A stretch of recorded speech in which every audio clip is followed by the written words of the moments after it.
So I'm a young man. I'm in the process of going Eastern Orthodox. I've been getting catechized for, several months, and I want to be baptized. I'm working on it. So what do you say to me? That actually is interesting. I've seen that quite a bit from people talking about becoming a part of the Eastern Orthodox Church. I'll fully admit I don't totally understand the process. The one thing that I do find interesting, though, is that there is this process of getting to baptism. That's an interesting one because Scripture doesn't seem to comport with that idea.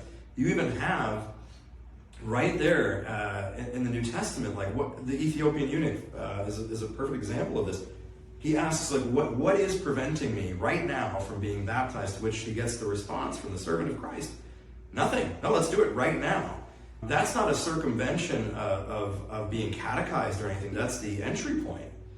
I would argue the theology of all Scripture is that if the Messiah has done the work for you, there is nothing to prevent you from entering into the blessings of his rule.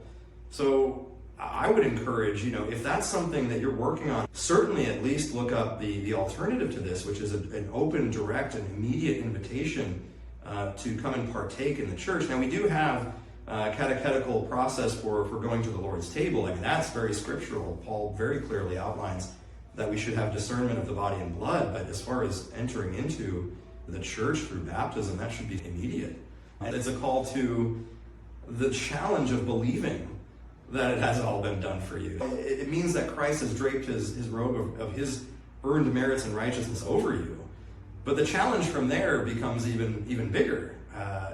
Go and against all inanity and the world falling apart and everything not working right, go and actually have joy in sufferings, actually speaking the promise of the Messiah to the world. And then live in your vocations. Like, do we actually understand that we're working and being the hands of Christ in the world, building the new creation through being like a gas station attendant? I don't know. It's pretty interesting. So this open invitation into the church, I think, should be one of the formative things for anybody looking to go to a church.